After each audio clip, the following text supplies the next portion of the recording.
Amém. A paz e a graça do Senhor Jesus, amada igreja. Amém? Amém. Glória a Deus. Vamos ficar de pé só um pouquinho mais. Nós fazermos nossa confissão, que nós sempre fazemos. Profissão de fé. Erga assim a sua Bíblia. Mas não repita somente. Fale com convicção. Esta é a minha Bíblia. Eu sou o que ela diz que eu sou. Eu tenho o que ela diz que eu tenho. Eu posso fazer o que ela diz que eu posso fazer. Hoje eu serei tocado pela palavra de Deus. Eu audaciosamente confesso que a minha mente está alerta, meu coração está receptivo. Eu estou pronto para receber a incorruptível, a indestrutível, sempre viva semente da palavra de Deus. E nunca mais serei o mesmo, nunca, nunca, nunca, no nome de Jesus. Amém e amém. Podeis assentar. Faça um sinal aí. Quem é a noiva de Cristo? Glória a Deus. A noiva do Cordeiro, e Cristo é o noivo. Quem é aqui a igreja? Glória a Deus. E Cristo é o alicerce, é a rocha angular desta igreja. Quem aqui é corpo de Cristo? E Cristo é o cabeça. Você sabe o que é realmente ser corpo de Cristo? Você sabe realmente o que implica ser corpo de Cristo? O quão grave, tamanha responsabilidade, tamanha honra, tamanha gravidade do que se é ser corpo de Cristo. Nós estamos vendo um livro, nós estamos numa sequência, numa série de mensagens sobre um livro baseadas na palavra de Deus e num livro chamado Autoridade Espiritual de Watchman Nee. Esse livro, a primeira impressão dele foi feita em 1976. Os pastores, nossos líderes aqui da igreja, nossos pastores, inspirados, guiados pelo Espírito Santo de Deus, foram desafiados por Deus e nos desafiaram a trazer uma série de mensagens para a igreja baseadas nesse livro, Autoridade Espiritual. 1976. Eu confesso que eu gostaria de ter lido, eu não conhecia, mas gostaria de ter lido esse livro há 20 anos atrás, pelo menos. Eu teria sofrido muito menos, eu teria entendido muita coisa pelas quais eu passei, e eu não entendia, eu não aceitava, e eu sofria e fazia os outros sofrerem. Eu sofria e fazia os outros sofrerem. Mas Deus sabe todas as coisas. Um dia talvez eu pergunte a Ele. Mas esse livro, os capítulos anteriores, hoje nós vamos ver o capítulo 8. Mas os capítulos anteriores, o capítulo 1, fazendo uma retrospectiva bem rápida, todo domingo, todos os sermões, de manhã e de noite, são 20 capítulos desse livro. O capítulo 1 do livro fala importância da autoridade. Toda autoridade ela é instituída por Deus. Toda autoridade é instituída por Deus. Pai, mãe, presidente da república, porteiro, guarda de trânsito, toda autoridade, quer seja cristã, quer seja ímpia, não importa. Toda autoridade é instituída por Deus. E no capítulo 1 nós vimos que toda insubmissão e rebeldia contra a autoridade vem de Satanás. No capítulo 2 nós começamos a ver exemplos de rebeldia, e começa lá em Adão e Eva. Os primeiros a se rebelarem contra a autoridade de Deus e quererem governar sua própria vida, não se submeterem à autoridade espiritual. Foi lá no jardim do Éden. E o capítulo 2 fala como o obreiro deve aprender a obediência à autoridade. Antes de continuar, eu indico esse livro, eu incentivo todos a lerem esse livro. Esse livro passou para mim a ser o segundo livro obrigatório para todo obreiro, toda aquela pessoa que quer ser obreira. Primeiro, sempre que alguém chegava para mim, eu quero ser obreiro na casa do Senhor, eu dizia: você já leu Pregações e Pregadores de Martin Lloyd Jones? Agora eu vou indicar também. Você já leu Autoridade Espiritual de Watchman Nee? Todo obreiro que quer ser obreiro, ele precisa ler esse livro. Quem dera eu tivesse lido antes. Então no capítulo 3, ele continua dando exemplos de rebeldia. Nadab e Abiú, filhos de Arão, eles vão sacrificar a Deus. Eles vão fazer o que é correto. E são consumidos por Deus, porque Deus não tinha pedido para eles fazerem, não tinha dado a ordem. Então no capítulo 3 nós aprendemos que ao respeitar a autoridade espiritual, não é deixar de fazer somente o que é errado, é fazer o que é certo somente quando Deus dá ordem. Porque até aquilo que é certo, se Deus não mandou fazer, está errado. E eles são consumidos porque eles foram fazer algo certo, mas Deus não tinha ordenado a eles. Foram consumidos por Deus, por fogo. No capítulo 4, nós aprendemos por que Davi é chamado, um dos motivos que ele é chamado o homem segundo o coração de Deus. Segundo o coração de Deus. Davi, ele sabia o que era autoridade. Ele se submetia à autoridade de Deus e à autoridade que Deus constituiu sobre os homens. O rei Saul foi constituído autoridade por Deus. Saul peca e Davi é constituído rei no lugar do rei Saul. Durante muitos anos, Davi tinha sido ungido rei, mas esperava em Deus que Saul recebesse o seu castigo das mãos de Deus. Por 2 vezes, Davi teve a oportunidade de se vingar, de matar Saul e assumir o trono que já era dele. Mas ele prefere esperar no Senhor, porque ele não se levanta contra a autoridade de Deus, nem dos homens. Capítulo 5, nós aprendemos sobre a obediência do Filho. Como é que Cristo Jesus, o Deus Todo-Poderoso, lidou com as questões de autoridade. Nós precisamos entender que Cristo, ele se fez carne e habitou entre nós. Ele se fez homem. Jesus Cristo foi 100% homem. Mas durante toda a sua vida, ele foi 100% homem e 100% Deus. Ele não deixou em nenhum momento de ser Deus. Ele foi 100% homem, 100% Deus. Mas mesmo assim, ele não se toma por usurpação ser igual a Deus. Ele não vai de encontro à autoridade do Pai, nem de encontro à autoridade dos homens. Ele mesmo diz: eu não poderia pedir uma legião de anjos, várias legiões de anjos para me livrar da cruz? Poderia, mas ele se submete à autoridade de Deus e à autoridade dos homens. Capítulo 6, nós vemos como Deus estabelece seu reino. O reino de Deus é estabelecido sob autoridade espiritual, obediência. O reino de Deus, a autoridade vem de Deus. Cristo, por ser obediente a essa autoridade até a morte, se torna o cabeça da igreja, e Deus institui Cristo como cabeça da igreja, para que a igreja seja instituída nessa terra, para que o reino de Deus seja instituído nessa terra. Deixa eu dizer uma coisa, abrir um parênteses.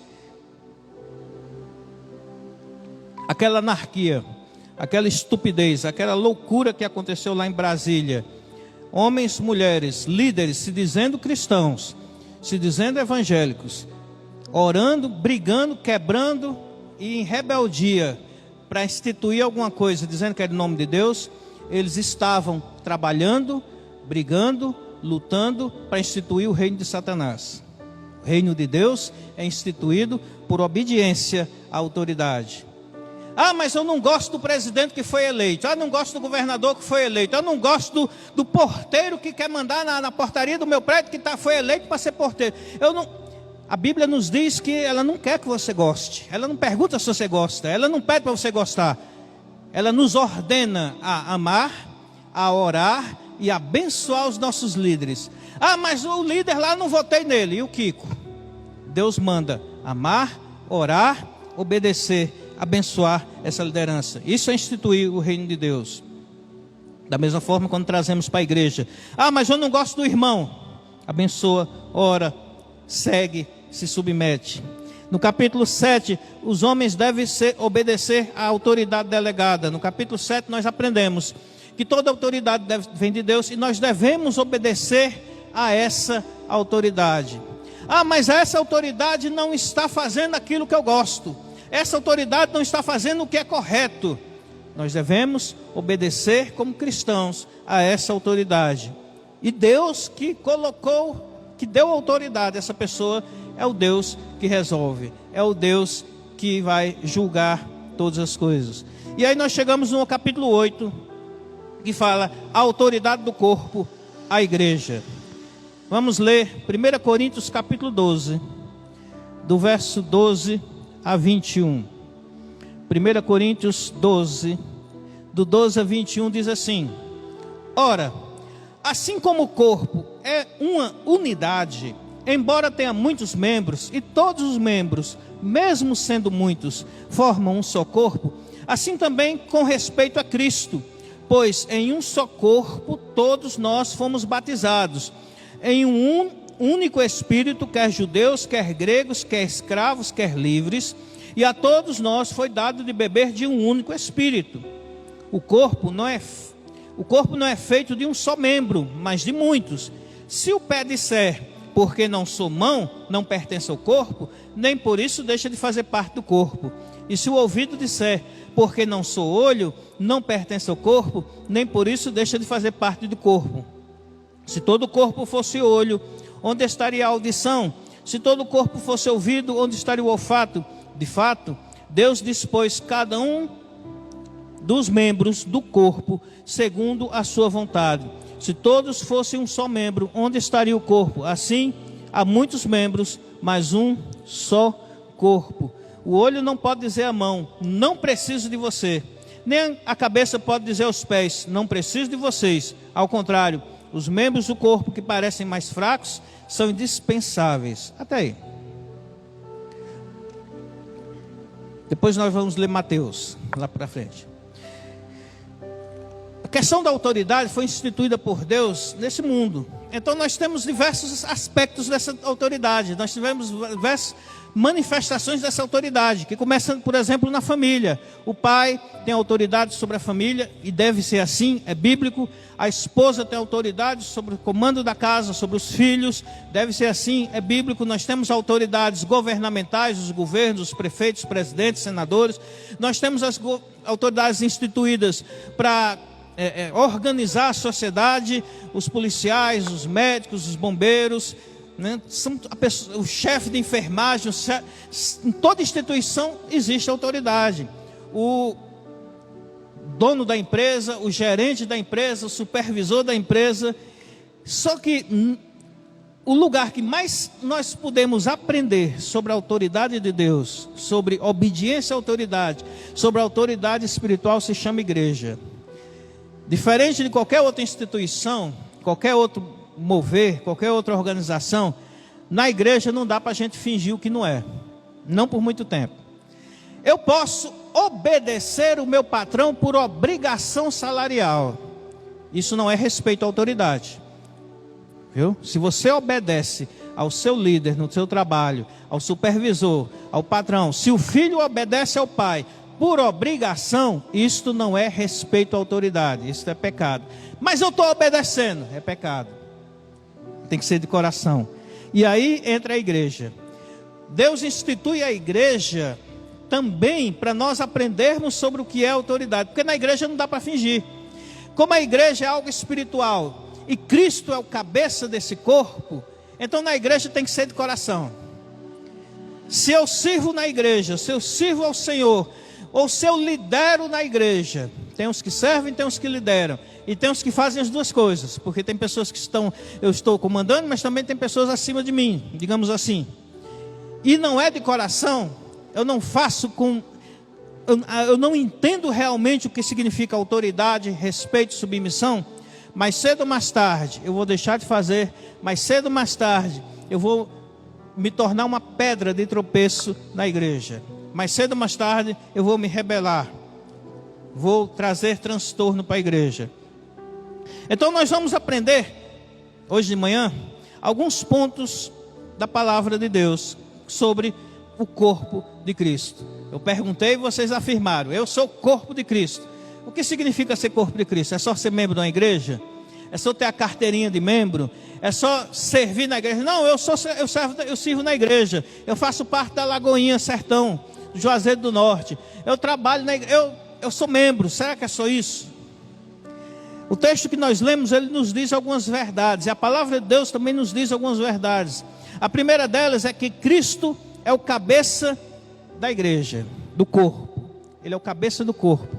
Todo o resto é corpo. O cabeça é só um, que é Cristo. E aí ele começa a dizer: nós somos batizados no mesmo Espírito e fomos dados de beber de um só Espírito. O que quer dizer isso para nós? É que ninguém aqui é mais importante do que ninguém. O cabeça é Cristo, o resto é o resto do corpo. E ninguém é mais importante do que ninguém. Ninguém manda mais do que ninguém. Ninguém é mais poderoso do que ninguém. Ninguém tem figura de autoridade, de autoritarismo, que pode mandar e desmandar mais do que ninguém. Todos nós somos iguais diante de Deus. Ah, mas não existem os pastores, os presbíteros, não existem os diáconos. Existem funções diferentes. Existem responsabilidades diferentes. E existe cobrança diferente. A quem mais é dado, mais é cobrado. Mas a pessoa que chega a ser pastor é porque ele é melhor do que aquele que está na porta da igreja com a plaquinha? Não, não é. São funções diferentes e capacitações dadas por Deus diferentes. E eu tenho que entender isso. Para que eu me submeta na igreja à autoridade dada por Deus, eu tenho que entender que capacitação vem de Deus. Porque senão corro o risco de eu olhar e dizer: mas aquela pessoa que colocaram na direção do departamento que eu faço parte, não sabe nem a metade do que eu sei. Ele não tem nem a metade da experiência do que eu sei. Ele não sabe nem falar direito. Eu tenho anos de experiência mais do que ele. Eu vou ter que obedecer a ele? Vai. Porque quem decide, quem parte do corpo vai fazer isso ou aquilo, é Deus. E Deus não decide por conta da nossa capacitação. Deus às vezes faz umas coisas loucas, que não tem sentido. Era para ser Esaú. Deus escolheu Jacó. Por que Deus escolheu Jacó? Paulo deixa bem claro: porque Deus quis escolher Jacó. E eu não posso dizer que Deus é injusto. Então por que Deus escolheu o Zé, que sabe a metade do que eu sei, e não me escolheu? Não sei, porque quis. Ele quis escolher o Zé. E Deus mesmo é quem vai capacitar o Zé. Cabe a mim, respeitando o que é autoridade, entendendo o que é autoridade, me submeter ao irmão Zé, abençoar a vida dele, orar por ele e ainda usar aquelas qualidades, aqueles talentos que Deus me deu para firmar o ministério dele. Está entendendo? É complicado. Eu já vi gente que não aceita isso. Deus pode pegar uma pessoa que é muito menos qualificada do que eu, colocar acima de mim, e eu que sou mais qualificado do que essa pessoa, vou me submeter a ela em amor a Deus e a ela, vou abençoá-la, orar por ela e usar aqueles talentos que eu tenho mais do que os dela, para firmar o ministério dela, para que ela cresça. E se eu não crescer, é Deus que responde por isso, é Deus que decide. Então a coisa começa a apertar, porque são responsabilidades diferentes. Então, da mesma forma, quem está acima, num cargo acima, eu vou botar entre aspas, não pode achar que é melhor do que o outro. Eu não posso achar que sou melhor do que aquele outro que tem menos experiência do que eu. Porque Deus me colocou acima. Nós somos tentados por isso. Ah, Deus me colocou como chefe dos diáconos, como presidente dos diáconos. Eu não estou lembrado como é que chama aqui, né? Eu passei na igreja que era presidente dos diáconos, né? Era quem mais sofria, né, os trabalhos. Mas eu não posso me achar melhor do que os outros. Eu tenho que ter cuidado, porque foi Cristo que decidiu. A segunda verdade que nós entendemos, nós precisamos entender como corpo, porque por que Deus podia usar tantas metáforas? Paulo podia usar tantos exemplos, podia chamar de rebanho, podia chamar de empresa, podia chamar de construção. Ele chama de corpo, ele chama de membros. É Deus quem formou o corpo como tal. Deus determinou quem seria mão e quem seria pé. Não foi o pastor ou a igreja ou você. O que quer dizer isso? Esse texto que nós lemos e outros textos da Bíblia que fala que Deus determinou um para apóstolo, para mestre, para presbíteros, outro para pastores, é que quem escolhe é Deus. não sou eu. Ah, mas eu gostaria de ser mão, eu não quero ser pé. Pé é chato. Eu não quero segurar placa é chato. Os olhos da minha esposa chegam a brilhar, né? Mas não é de alegria não, viu? Ela tá, né? Ela sabe como pesa essa palavra para mim. Quando eu prego para vocês, o quanto ela pesa para mim. Ah, mas eu gostaria de ser o braço forte, eu gostaria de ser o peito, eu gostaria de ser a mão, mas eu não quero ser a orelha, eu não quero ser o ouvido. Às vezes a gente quer ser o que a gente não foi chamado para ser. E se você for fazer isso, você está sendo insubmisso a Deus e à igreja. Então, quando o pastor da igreja, quando um obreiro na igreja, quando alguém na igreja desafia você para um trabalho, não é aquela pessoa em si que está fazendo, é o próprio Deus. É Deus lhe chamando para aquilo ali. E Deus nunca me perguntou se eu estava gostando ou não. Eu não sei com vocês como é que Deus vai fazer, mas nesses quase 32 anos que eu sirvo a Deus, Deus nunca me perguntou se eu queria fazer algo, ou se eu estava gostando. Nunca. Ele chega e manda. Comigo é assim. Eu não vejo respaldo diferente na Bíblia. E Deus nunca voltou para perguntar se eu estava gostando de fazer o que Ele tinha mandado eu fazer. Porque é Ele quem escolhe quem vai ser mão, quem vai ser pé, quem vai ser ouvido. Não sou eu.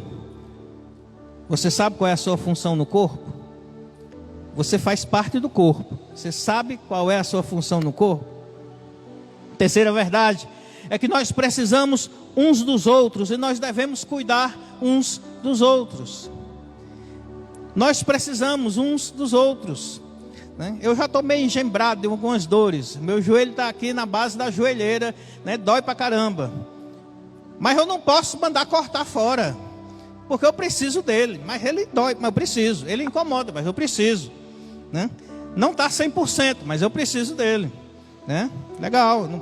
Nós precisamos uns dos outros.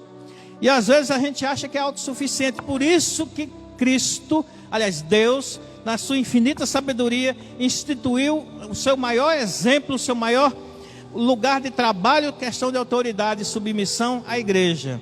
Porque na igreja nós aprendemos a depender uns dos outros. Ministério que você tenta fazer sozinho não funciona, não prospera. Você já viu um obreiro que tenta fazer tudo sozinho? Ele vai quebrar, vai falir, vai se desviar, vai chutar o pau da barraca, vai embora, a igreja não cresce. Pastor que tentar fazer tudo sozinho, não cresce, né? Obreiro que tenta... Nós precisamos uns dos outros.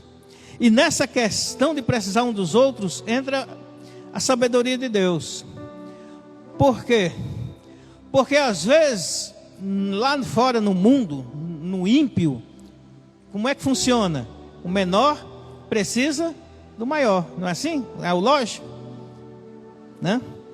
O vendedor, o caixa, o operador de caixa, ele precisa do gerente. Mas o gerente jamais vai pedir ajuda ao operador de caixa. Não é assim? Lá fora é assim, né? O cabo precisa do tenente, mas o tenente, né? Ele não vai pedir ajuda, né? Mas na igreja, às vezes, o maior precisa do menor. Aquele que se acha melhor, maior, ele precisa se submeter também ao menor. Ele precisa da ajuda uns dos outros. Nós temos que entender isso. Mas vamos começar a apertar mais a porquinha, né? Vamos começar. Eu realmente gostaria de ter pego outro capítulo, viu? Porque vamos começar a apertar a porquinha. O que acontece quando eu não entendo o que é ser corpo?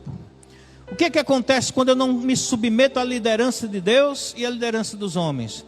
O que acontece quando eu fujo, eu não me obedeço, eu sou insubmisso à autoridade espiritual dada por Deus? Quais são as consequências disso na minha vida e no meio da igreja?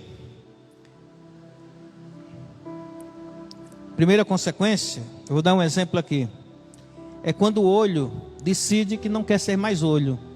Eu quero ser ouvido. É aquele irmão que decide por conta própria que não quer mais fazer o que ele faz. Ele quer fazer outra coisa, porque ele acha que pode fazer outra coisa. Ele quer porque quer ser diferente daquilo que Deus o chamou para ser. E sabe o que acontece quando o olho decide ser ouvido? Porque o olho foi feito para enxergar, o ouvido para ouvir. Então tem gente na igreja que Deus usa para quê? Tem gente que fala muito, e Deus vai usar aquela pessoa. Tem gente que ouve mais, gosta de ouvir, Deus vai usar aquela pessoa.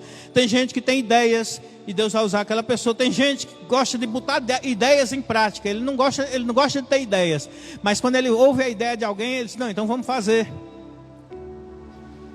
Mas às vezes o olho quer ser ouvido. E dá para o olho ouvir? Dá. Oxe, como é isso? Dá para o olho ouvir. Vocês já ouviram falar de leitura labial?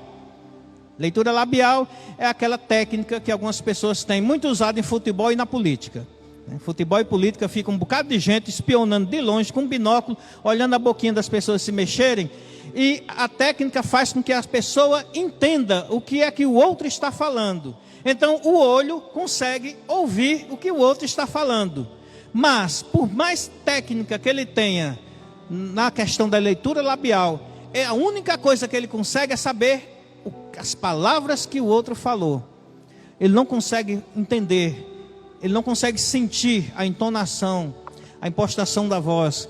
Ele não consegue perceber se a pessoa está falando com a voz embargada. Ele não consegue se perceber se há sarcasmo, se há ironia, se a voz está trêmula, se há ira, se há medo naquela voz. Ele só consegue saber quais são as palavras. Então, por mais que o olho tente ouvir, ele vai ser sempre limitado. O que quer dizer isso? Por mais que eu queira fazer, e por mais que eu me esforce a fazer aquilo que Deus não me chamou a fazer, eu vou fazer mal feito.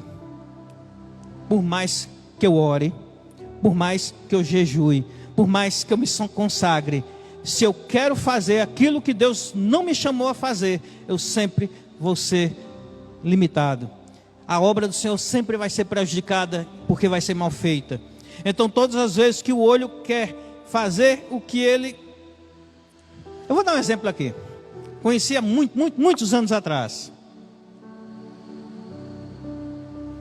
Meu primeiro casal pastoral. A esposa, ela queria porque queria cantar, né? Ela amava cantar. Ela era afinada, né? Afinada. Ela amava cantar, gostava de cantar, né? Mas vivia rouca. Ela não queria pregar. Hoje é pastora, viu? Hoje ela é pastora. Foi uma das primeiras pastoras há muitos anos atrás, uma das primeiras mulheres no Brasil, de uma igreja grande, a se tornar pastora, para a glória de Deus. Mas, enquanto ela teimou em ser o que ela não foi chamada para ser, ela vivia rouca, com problema de garganta, tomava remédio, fazia curso de impostação de voz, cantava direitinho, né? O mesista do som era gente boa com ela, botava retorno, podia fazer para que ela cantasse bem, vivia rouca. Né? Quando ela começou a pregar, quando ela assumiu o papel que ela não queria, que era ministrar, que era ensinar, de boa, o ministério evoluiu, o ministério cresceu e ela parou de sofrer. E nós precisamos entender isso. Talvez você esteja sofrendo de graça. Não é que você fazendo a vontade de Deus não sofra, mas se você fizer aquilo que não é vontade de Deus, vai sofrer muito mais. Então, não dá para eu fazer bem feito aquilo que eu não sou chamado. Outra coisa nessa questão das consequências quando eu faço a coisa mal feita, é o membro do corpo que não faz nada. Já ouviu? Tem aquele irmão que não faz nada? Por que é que Deus inspirou o apóstolo Paulo, o Espírito Santo de Deus inspirou o apóstolo Paulo para usar a metáfora do corpo como símbolo de autoridade de Cristo, de Deus na igreja? Na sua sabedoria, o membro do corpo que não faz nada. Todo corpo é útil, né? Por que ele usa metáfora? A mão é útil, os dedos são úteis, o ouvido, a orelha, né? Os cílios, a sobrancelha, né? Sobrancelha, se você tirar, para que serve sobrancelha? Não serve para nada, tira. Quando o suor cair no teu olho, tu vai saber para que serve. Sobrancelha é para o suor cair, né? Deus pensou até nisso, né? Que arde. Mas tem gente que não faz nada no corpo. Eu vou ler 2 textos. Mateus 18, 15 a 18. Eu sei que todo mundo aqui trabalha no corpo. Todo mundo aqui é servo útil e fiel. Mateus 18, Mas se aquele irmão que não faz nada, o que acontece? Lembre-se que salvação é pela graça, é fé, é graça, é de graça. Eu não preciso fazer nada para ser salvo. Mas depois de salvo, se eu não fizer nada, o que acontece? Mateus 18, do 15 a 18. Se o teu irmão pecar contra você, vá e a sós com ele, mostre-lhe o erro. Se ele te ouvir, você ganhou o irmão. Mas se ele não te ouvir, leve consigo um ou dois, de modo que qualquer acusação seja confirmada pelo depoimento de 2 ou 3 testemunhas. Se ele recusar te ouvir, conta para a igreja. E se ele recusar ouvir aí também a igreja, trate como pagão ou publicano. Digo-lhes a verdade: tudo que vocês ligarem na terra terá sido ligado no céu, e o que vocês desligarem na terra terá sido desligado no céu. Aqui está falando do irmão que peca. E aí a igreja vai, um irmão, você sabe que o irmão está pecando, você vai até ele, admoestá-lo, e ele não se submete à sua autoridade espiritual. Você chama testemunha, 2 ou 3, ele não se submete à autoridade espiritual daquelas testemunhas. Você chama a igreja, ele não se submete à autoridade da igreja. O que é que o texto diz? Desliga-o da igreja. O irmão que está em pecado. Ah, mas não é o meu caso. Eu não peco, eu também não faço nada na igreja. João capítulo 15, verso 1 e 2. Vou repetir de novo para ficar bem claro. A salvação é pela graça, mediante a fé. Isso não vem de vós, é dom de Deus, para que ninguém se glorie. Então eu não preciso fazer nada para ser salvo. Cristo já fez tudo. Mas depois de salvo, eu posso cruzar os braços e viver como parte do corpo que não faz nada. João capítulo 15, verso 1 e 2 diz assim: eu sou a videira verdadeira, e meu pai é o agricultor. Jesus falando que ele é a videira e o pai é o agricultor. Todo ramo que estando em mim não dá fruto, ele corta. E todo ramo que dá fruto, ele poda, para que dê mais fruto. Todo ramo que está em mim e não dá fruto, ele corta. Lucas capítulo 13, verso 6 a 9. Lucas 13, versos 6 a 9, diz assim: então contou esta parábola. Um homem tinha uma figueira plantada em sua vinha, foi procurar fruto nela e não achou nenhum. Por isso disse ao que cuidava da vinha: já faz 3 anos que eu venho procurar fruto nessa figueira e não acho. Corte-a, pois por que deixá-la inutilizar a terra? Ou seja, por que deixar ocupar a terra e gastar a terra sem produzir nada? Respondeu o homem: Senhor, deixa por mais 1 ano, e eu cavarei ao redor dela, vou adubar. Se der fruto no ano que vem, muito bem. Se não, corta. Aqui, esse símbolo aqui, a parábola de Jesus, o dono da árvore, o dono da figueira era Deus. E o agricultor aqui é Jesus. Deus chega para Jesus depois de 3 anos e diz assim: faz 3 anos que esse camarada não dá fruto nenhum, essa árvore não dá fruto nenhum, eu vou cortar. Não quer dizer que seja 3 anos literais. Parábola não quer dizer que seja 3 anos, quer dizer que existe um tempo, que paciência de Deus tem limite. E aí o agricultor, que simboliza Jesus, diz: não, dá mais 1 aninho e eu vou trabalhar na vida dele, como Jesus faz na nossa vida. Eu vou adubar, vou cortar, né? Se daqui a 1 ano tiver tudo bem, beleza. Se ele não der fruto, corta. Questão de autoridade, nós precisamos entender que ser corpo de Cristo é coisa séria. Tem partes no nosso corpo que não servem para nada. Tem um troço chamado dente siso, que eu aprendi com Dr. Geraldo Menezes Barbosa, falecido Dr. Geraldo Menezes Barbosa. Eu tive o privilégio de ser cliente dele, né? Ele era um dentista excepcional, daqueles dentista antigo, extremamente competente. Ele disse que o dente siso, algum dia na humanidade serviu. As gerações, há séculos passados servia. Mas como o ser humano foi evoluindo e comendo comida pastosa, comendo danoninho, deixou de comer rapadura para comer docinho, né, pastoso. A mãe, em vez de dar pedaço de carne, as mães, as tias, as avós com peninha começaram a fazer papinha. Aí o dente siso não serve para porcaria nenhuma, a não ser para doer quando ele aparece. Quando o dente siso aparece, depois de muito tempo, ele serve somente para doer, fazer raiva, ficar podre, né? E ser extraído. Tem outra parte do corpo da gente que também não serve para nada, que se chama o apêndice, né? Que dizem os teóricos aí, eu não sou médico, que parece que algum dia serviu para alguma coisa, mas não serve para nada. Que a única vez que ele funciona, quando cai um alimento dentro dele, ele infecciona, apodrece, e você vai na carreira para o médico para fazer uma cirurgia de apendicite, porque se não fizer rapidamente, morre. Tem partes no corpo da gente que não serve para nada. Se não serve para nada, tem que ser jogada fora. Mas cedo ou mais tarde vai ter que ser extraído, jogado fora. Na igreja, no corpo de Cristo, quando Deus usa a metáfora de corpo, parece que Ele está tendo a mesma ideia. Como eu disse pela terceira vez, salvação pela graça, mediante a fé, isso não vem de vós, é dom de Deus para que ninguém se glorie. Eu não preciso fazer nada para ser salvo, porque Cristo já faz tudo. Mas depois de salvo, eu não tenho o direito de ficar sem fazer nada. Isso se chama gratidão. Não é que eu vou pagar a Deus, é gratidão. E Deus deixa bem claro que o membro do corpo que não faz nada, o Deus extirpa ele, Deus extrai ele e joga fora. Aquele irmão que não faz nada, ou aquele irmão que faz raiva, aquele irmão que pega, aquele irmão que faz motim, que peca, que se levanta contra, não é o pastor da igreja que tira o cargo dele, não é a igreja que colocou ele para fora, o próprio Deus faz com que isso aconteça.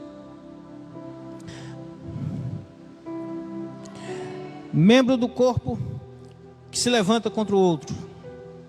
Você já ouviu falar de alguém que fala mal de alguém na igreja?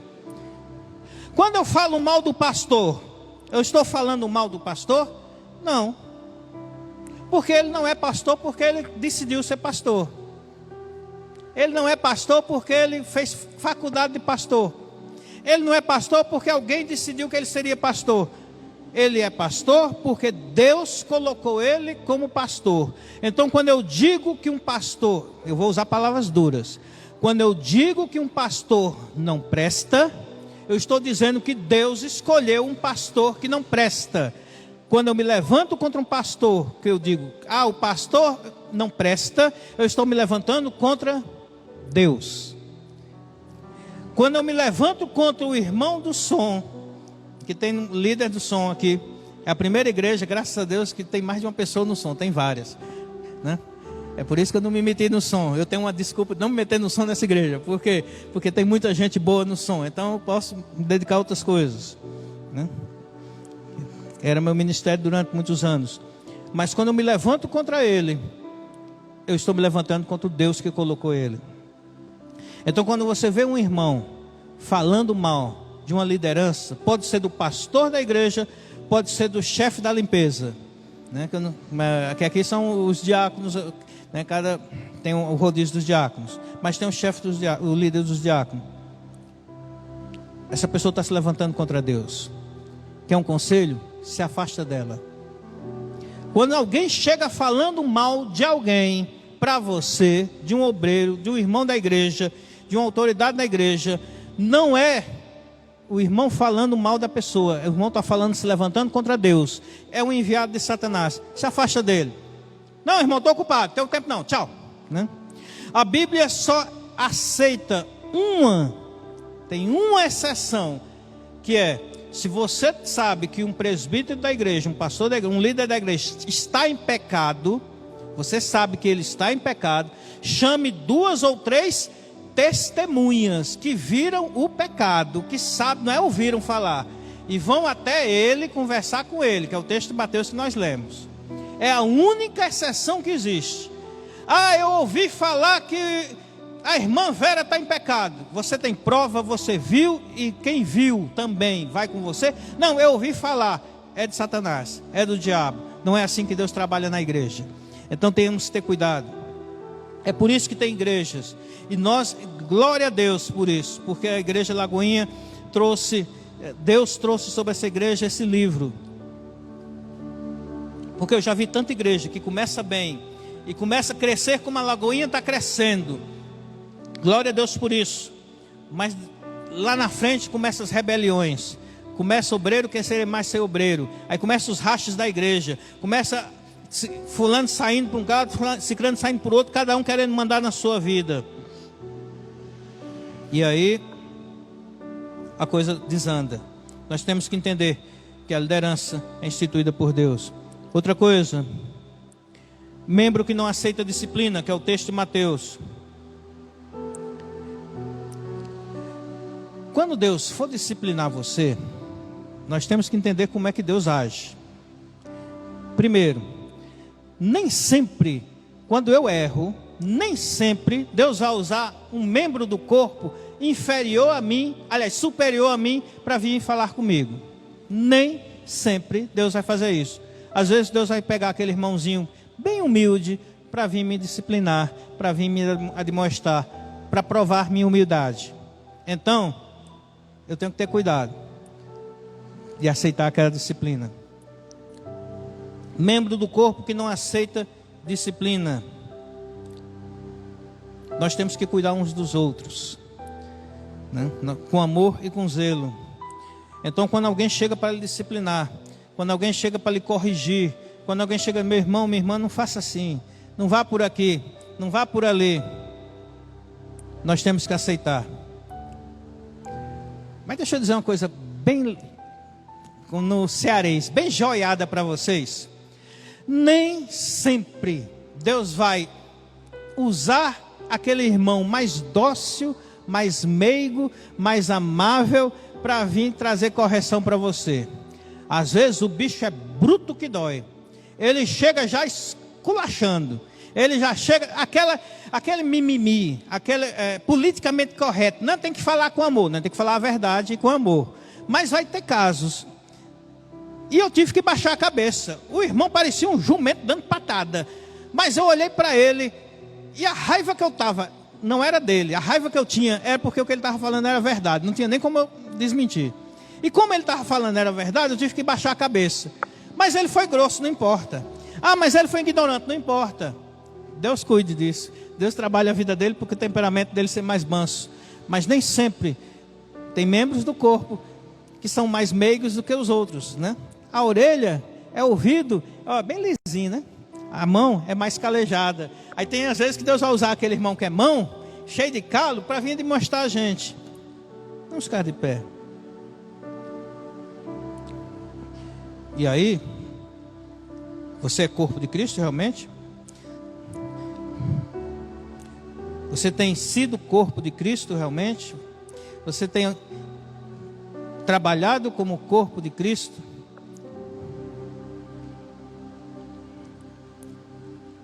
Enquanto o louvor ministra, eu quero abranger mais, abrir essa palavra. Porque ser corpo de Cristo não é só responsabilidade, não só são deveres. Ser corpo de Cristo é uma bênção. Porque quando eu comecei eu disse que o cabeça é Cristo. O cabeça do corpo é Cristo. Cristo morreu para que nós tivéssemos salvação. Quem comanda o corpo, a igreja, é Cristo. E nisso, nós podemos falar também de salvação. De um Cristo que morreu por nós para comandar a nossa vida. Eu não sei se aqui todos já são crentes, cristãos, salvos, remidos pelo sangue de Jesus. Como eu disse, eu não preciso fazer nada para ser salvo. Cristo já fez tudo. Eu só preciso aceitar o que Ele fez. Eu só preciso me submeter ao que Ele fez, ao sacrifício dEle. E você está cansado de ser cabeça. Isso é espetacular. Cristo poderia ter nos dado o fardo de ser cabeça, mas Ele toma para si essa responsabilidade. Ele comanda tudo. E aí você diz, rapaz, a minha vida eu tenho errado faz tempo, eu tenho sofrido faz tempo. E eu entendo, não só nessa pregação que ela tem um tema específico, mas em outras vezes da palavra de Deus e outros sermões que eu já ouvi, que a minha vida só vai ser feliz, só vai ser próspera, só vai ser abençoada, e eu só vou para o céu um dia, quando Cristo for o cabeça da minha vida. E eu gostaria de fazer uma oração com vocês. Coloque a mão no seu peito, feche seus olhos. Eu convido a todos a fecharem seus olhos, e você faz essa oração comigo. Senhor Deus, em nome de Jesus, eu te aceito como meu único e suficiente Salvador. Estou cansado, ó Deus, de ser o cabeça, de ser o líder, de ser o chefe, de decidir a minha vida. E eu quero entregar minha vida nas tuas mãos. Eu quero, Senhor Deus, que tu seja o cabeça da minha vida, da minha família, do meu lar. Eu quero te aceitar como meu único e suficiente Salvador. Eu entrego toda a minha vida, todo o meu ser nas tuas mãos, ó Pai, em nome de Jesus. Amém. Se alguém fez essa oração pela primeira vez, tem um sinal com as suas mãos. Se alguém decidiu entregar sua vida a Jesus, para que Ele seja o cabeça da sua vida, que Ele guie a sua vida, não é igreja, não é homens, mas Cristo direciona a sua vida, dá um sinal assim para que a gente veja. Se não, eu queria continuar. Eu vou quebrar o protocolo, eu vou continuar. Nós temos aqui do lado uma parte agora que é do lava-pés, que é Deus nos deu essa direção de ter esse momento de cura interior, cura da alma. Esse momento é que Deus usa para curar você. Você que já teve problema com a autoridade, talvez você se decepcionou com o pastor de uma igreja, você se decepcionou, se revoltou, foi traído por um obreiro da igreja. Você que tem problema com a autoridade do seu pai, da sua mãe, você sofreu por causa de um pai autoritário, um pai pecador, um pai alcoólatra, uma mãe. Você que já foi traído, machucado, você já foi usado por um patrão, por um supervisor, e isso trouxe mágoa ao seu coração. E você precisa de cura, você precisa de libertação em Cristo Jesus. Você precisa ser curado a sua alma em Cristo Jesus. Então, se você tem alguém aqui, em nome de Jesus, eu sei que é um momento difícil, eu sei que às vezes a gente fica com vergonha, mas tem os irmãos aqui do lado, que vai ministrar em você, sobre a sua vida, através do Espírito Santo, vai ministrar na sua vida cura e libertação. É imprescindível que você tenha um coração curado, para que você seja um membro do corpo eficaz e frutífero. É impossível, eu estou dizendo de mim mesmo, eu tive que passar porque eu entendi que eu precisava, não fui obrigado, mas eu entendi que eu tinha que passar por esse momento, e eu passei, para ser curado, de mazelas que tinham, feridas que tinham no meu coração, de pessoas que me feriram, na igreja, no trabalho, para que eu pudesse me tornar frutífero na igreja. É impossível um membro da igreja, um membro do corpo, ser bênção, se ele tiver mágoa no coração. Então, se você quiser, durante o louvor, chamar a irmã Samara, para continuar ministrando, se tiver alguém, pode vir, em nome de Jesus. Não volte para casa com essa mágoa, você não está aqui por acaso. Não volte para casa com essa queixa, com esse ressentimento, pode ser do seu pai, da sua mãe, do avô, do amigo, de um ressentimento de um patrão, de um pastor da igreja, para que você seja curado. Glória a Deus. É muito importante isso que o pastor Robson falou, irmãos. Eu quero dizer para você que isso não é um momento de vergonha. Isso não é um momento que sirva de alguma forma para não é para lhe envergonhar, mas para desafiar você a entender que nós só vamos conseguir romper se verdadeiramente nós estivermos limpos diante do Senhor. Essa semana eu orava e o Senhor falava para mim que existiam brechas que eram necessárias que fossem fechadas. Isso não quer dizer que você está em pecado, mas quer dizer que você precisa deixar algumas coisas de lado, que você precisa resolver outras, para que você consiga fluir em Deus. É o ano de portas abertas e nós só vamos conseguir romper, passar por essas portas, se literalmente estivermos limpos diante do Senhor. Então, se você sonde seu coração durante o louvor e diga: Senhor, me mostre o quê? Me mostre quem? Me mostre alguém que eu não perdoei, que eu achei que eu perdoei, um sentimento que eu curei e eu não curei. Sabe, existem coisas que acontecem nas nossas vidas que nós culpamos Deus inconscientemente. E você sabia que você tem que perdoar Deus? Você tem que liberar perdão para Deus. Porque você, de alguma forma, em algum momento, culpou a Deus por determinada situação. Isso é muito sério. porque acontece. Algumas coisas acontecem nas nossas vidas e nós não entendemos. E nós culpamos a Deus sem Ele ter culpa alguma. Então você precisa romper isso. Você precisa fluir em Deus. Então, a nossa oração para esses dias, para essa série de ministrações, é que todos nós estejamos constantemente sondando os nossos corações. A rebeldia, ela é uma raiz muito, como é que eu vou dizer? Ela é quase que imperceptível. A rebeldia, muitas vezes, ela surge como alguém que quer ajudar de alguma forma, como alguém conformado com alguma situação. Não, eu não aceito porque isso é errado, eu não posso me conformar. Mas é rebeldia mascarada de inconformação. Sonde o seu coração, não se deixe levar. Deus quer nos curar. O louvor vai ministrar. Enquanto o louvor ministra, eu peço que você sonde o seu coração. E se você sente a necessidade, vá ali. Chame um irmão que vai representar algo ou alguém para você. E lave os pés dele, lave os pés dela. Deus vai nos curar. Espírito de Deus, tens liberdade aqui. Espírito de Deus,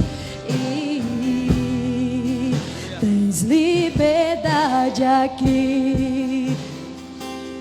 Espírito de Deus, tens liberdade aqui. Espírito Santo, Espírito Santo, tens liberdade aqui. Espírito de Deus, Espírito de Deus, tens liberdade aqui.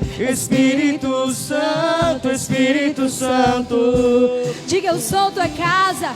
eu sou tua casa, tua morada, eu sou teu lar. Mude as coisas de lugar. Mude as coisas de lugar. Eu sou tua casa, tua morada, eu sou teu lar. Mude as coisas de lugar.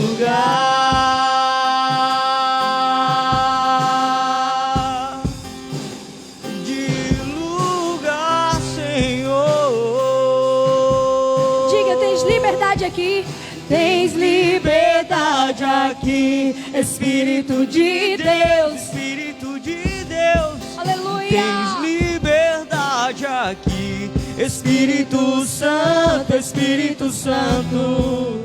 Tens liberdade aqui, Espírito de Deus, Espírito de Deus. Tens liberdade aqui, Espírito Santo, Espírito Santo. Eu sou tua casa, tua morada, eu sou teu lar. Mude as coisas de lugar. Eu sou tua casa, tua morada, eu sou teu lar. Mude as coisas, o teu perdão é completo, o teu perdão é completo. Ele sara minha alma, ele sara minha alma. O teu perdão é completo, o teu perdão é completo. Ele sara minha alma, ele sara minha alma. O teu perdão é completo, o teu perdão é completo. Ele sara minha alma, ele sara minha alma. Deus, nessa manhã, Pai, eu rogo para que essa palavra que foi plantada venha dar frutos. E que se ainda hoje, meu Senhor, essas pessoas que estão aqui de alguma forma não entenderam para que o Senhor as chamou, que durante a semana essa revelação chegue aos seus corações. Que nós como igreja possamos te buscar incessantemente e constantemente. Nós queramos alinhar o nosso coração ao teu. Em nome de Jesus, Pai, eu despeço o teu povo em paz. Eu peço guarda, livra, protege de todo mal. Que seja uma semana de vitórias. Eu rogo, meu Senhor, que a tua presença não se aparte dos seus corações. E que em nome de Jesus o Senhor seja o centro de tudo. Obrigada, Senhor, pela consagração de hoje pela manhã. Obrigada pela tua presença nesse culto agora. Obrigada pelo culto à noite. Obrigada pela tua presença à noite. Nós sabemos que o Senhor é o convidado de honra e o Senhor já estava aqui quando nós chegamos. Glorifica o teu nome, Pai, através de cada ministração, do louvor, da palavra, da vida de cada irmão que estará servindo. Obrigada pela vida e a disposição do pastor Robson, da sua família. Nos guarda, livra, protege de todo o mal. Em nome de Jesus. Você pode aplaudir o nome do Senhor? Glorifique o nome dele. Estenda as suas mãos. O pastor Robson vai, nesse momento, estar dando as bênçãos. Amém, aleluia. Senhor Deus te abençoe e te guarde. O Senhor faça resplandecer o seu rosto sobre ti e tenha misericórdia de ti. O Senhor sobre ti levante o seu rosto e te dê a paz. Vá em paz, em nome de Jesus. Que tenha uma semana abençoada. Amém.